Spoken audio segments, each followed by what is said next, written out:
These are the takeaway messages. I've tried to put them in fairly simple language. If you don't want to listen to me go through what's quite a conceptual paper, just pay attention to this, put on some bark and have a nice session. We've already heard that the NDIS aims to make life better for people with disability. It can be hard work. Sometimes the services don't treat people well and people can feel scared and put down. Sometimes people think that services care more about money than the rights and feelings of the consumers. Disabled people, their families, kin and allies tell us that support workers can do better, and we need to keep talking about how to make that happen. My questions, but 2 quotes. The first one is from a Facebook group that I follow. As a person of disability, I like the way that this says of disability, the disability world. I just feel people look at me in dollar figures and that's my value. That got a lot of responses. And then Kant. Whatever has a price can be replaced by something else as its equivalent. On the other hand, what is above all price and therefore admits of no equivalent has a werte, worth, but it's generally translated as dignity in English so that we don't allow it to get caught up with money worth. So what I'm going to try and deal with today is what led to this. How did a reform like the NDIS end up with people feeling like this? And what might restore dignity in this world? So here we go. Oh, I've got some tricky words, that's right. Commodification, I'm going to talk about that. Turning something into an item that can be bought or sold. Marketisation, introducing a free market economy. Customerisation, turning someone into a customer of a service. Instrumentalism, manipulating the world rather than understanding it. Utilitarianism, maximising utility. Economists love this. Often denied in terms of well-being, often defined in terms of well-being or related concepts. Humiliation, a specific and often traumatic way of experiencing power in our lives. And democratisation, making something accessible to everyone.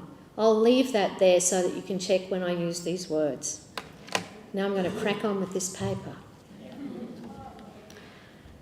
I'm torn. Those of you who know me might not be surprised by that. But this seems like one of those intractable dilemmas that bedevil us when we set our direction against prevailing trends. I watched a deeply compromising wrinkle be ironed into the NDIS in the early days. A wrinkle which is damned hard to shift. In 2012, I was appointed to the National NDIS Advisory Committee, and I acknowledge my comrade Bruce Bonahady from that time, and have recently been appointed to the Independent Advisory Council.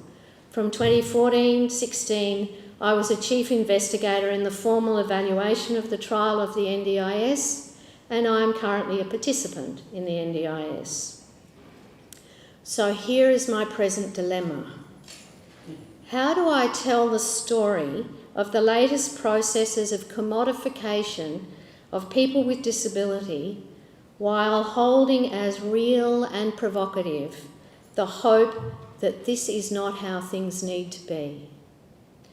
I want to speak a hard truth within the context of real possibilities to move the world closer to the liberation and flourishing of disabled people and our kin.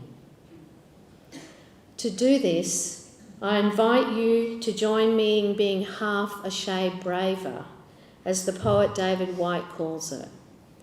This is his invitation for us to be seen and heard, to perceive what is no longer relevant, and creatively engage in the future.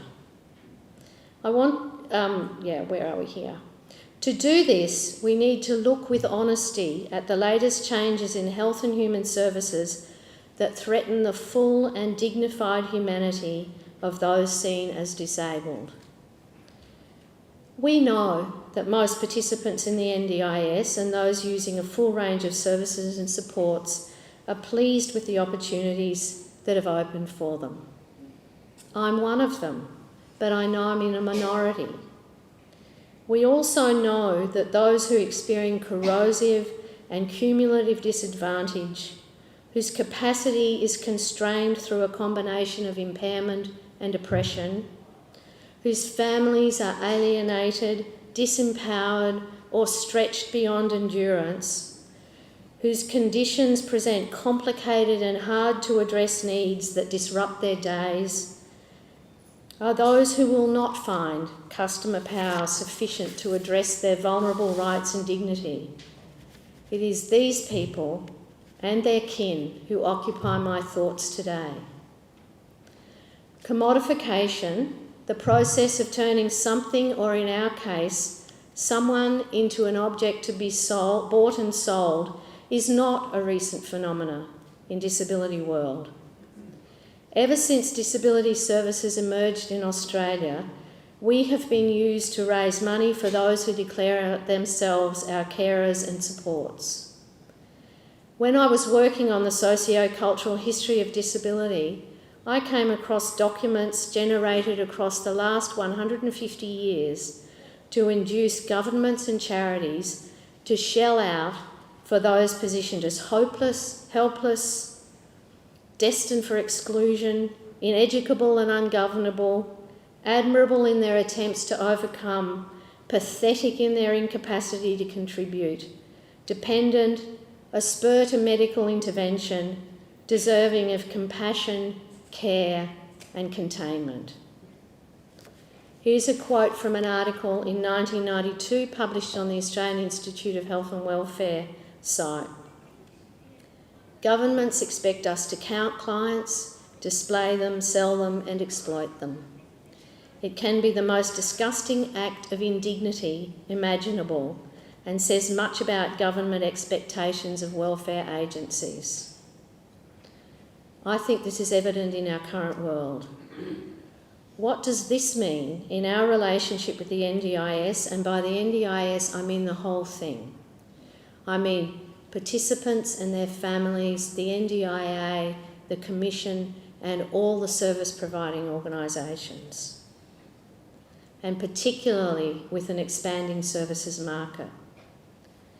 I'm going to describe what Avishai Marglit, a Jewish political philosopher, calls indecency.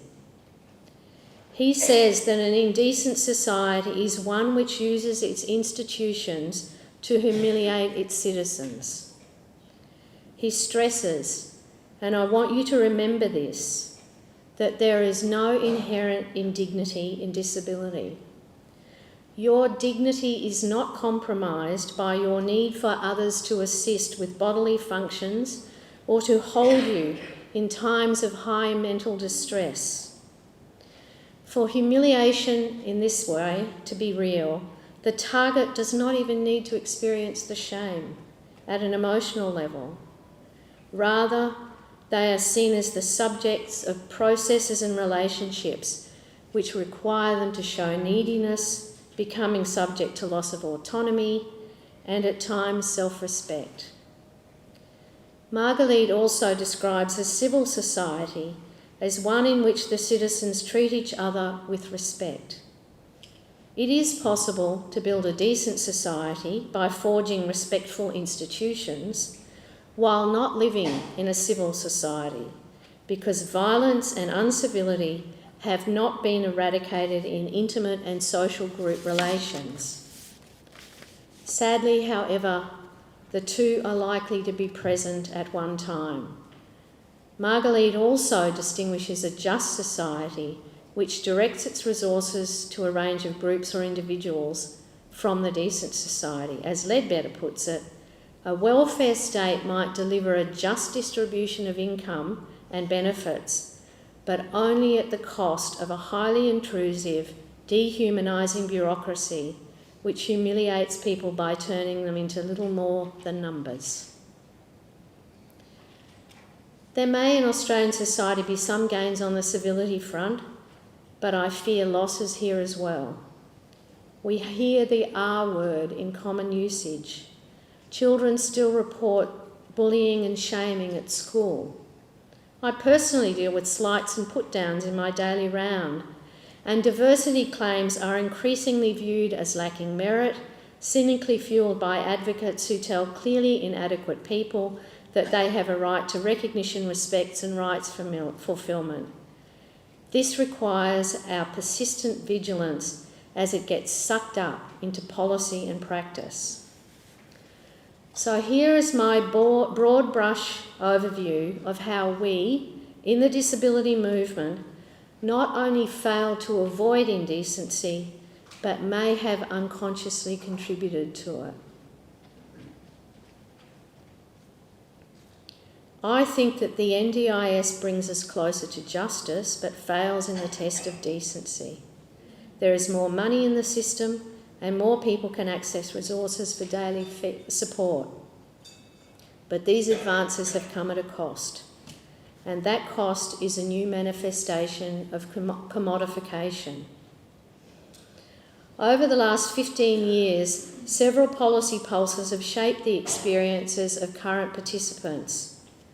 First, our claim for change in the system established under the Disability Services Act of 86 and various state-based legislations produced in the 1990s was met with a growing international trend toward the marketisation of the service system. The disability movement argument that individualised funding arrangements would offer more choice and control was distorted into a dominant view that efficient markets would guarantee service quality and customer choice.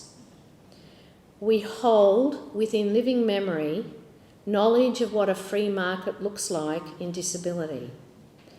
That knowledge went unheeded as economic and financial arguments took hold in the political process. Up to the late 80s in Australia, governments did little to regulate disability services.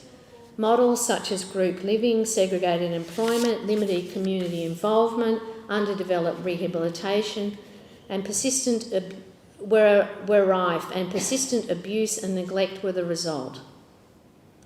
I can see these models starting to take over again. For evidence, just look at the number of disability-badged vehicles on our streets, using presence in the community as a marketing opportunity. The obduracy of group time life, the persistence of segregated education and static employment outcomes. Heed also the stories of people being passed from one provider to another as a backroom paper transaction. The much vaunted reform potential of free market service system is slow to emerge.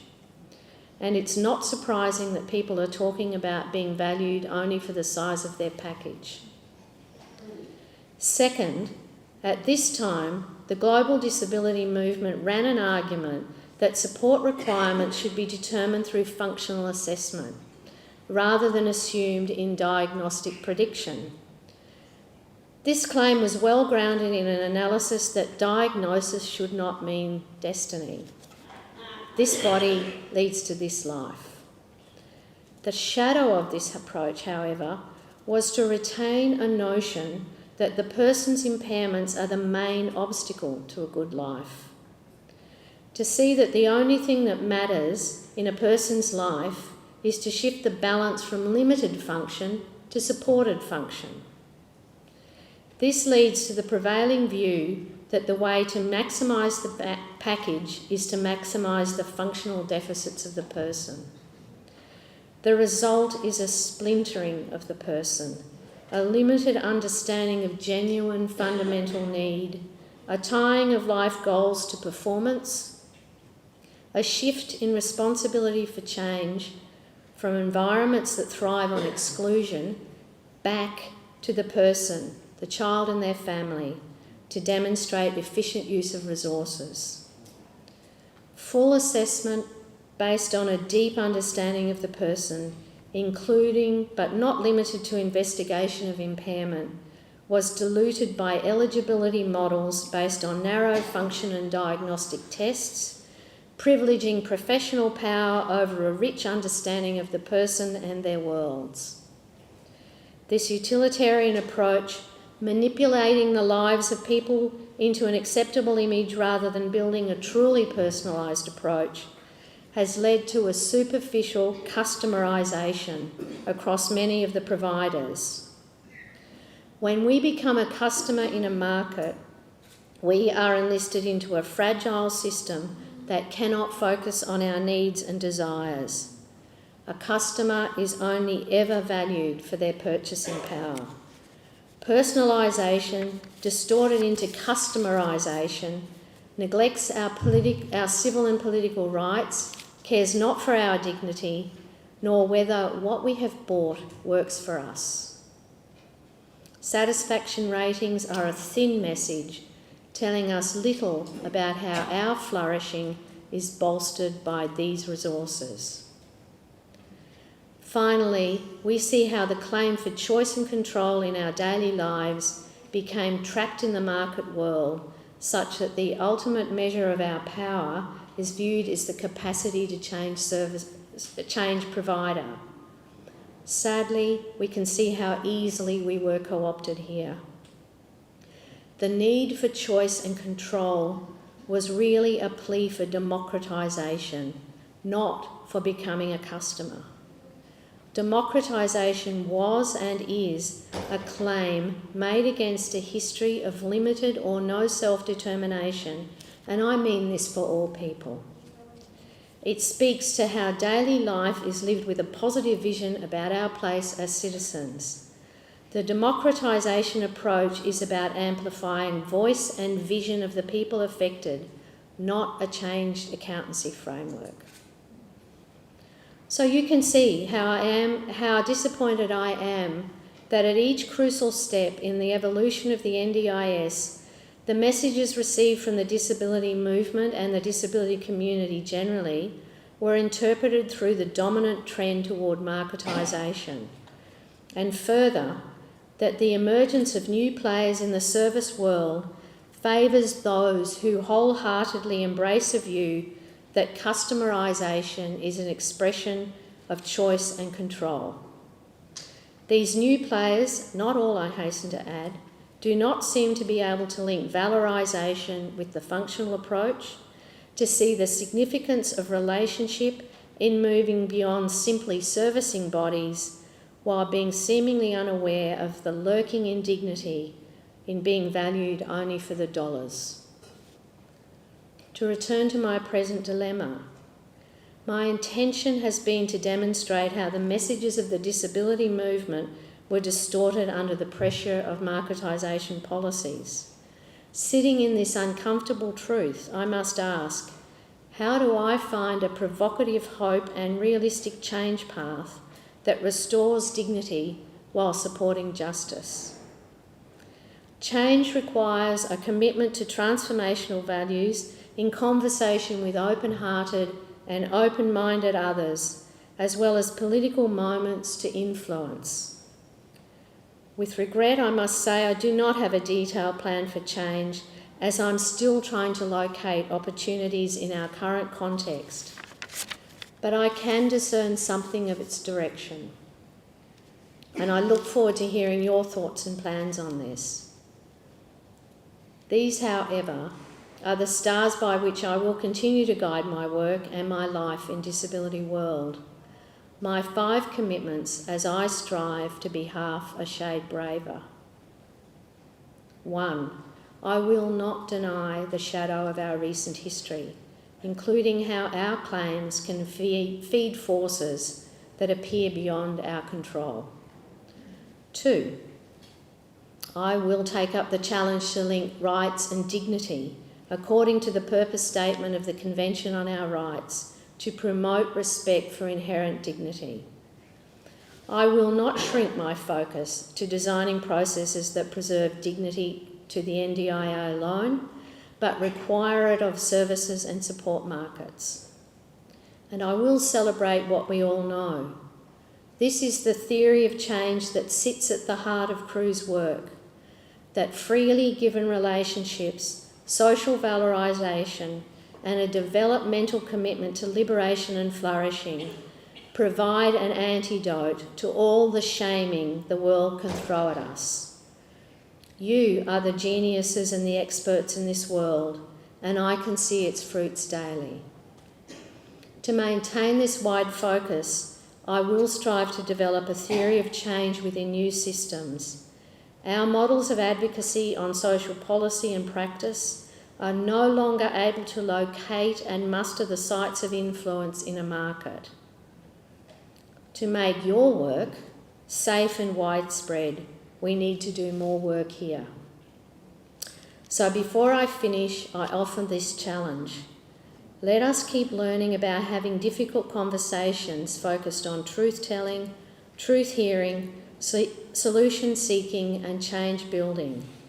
Let us learn how to ask positive, non-conditional, unlocking questions, as it is these questions that will set the direction of our growth.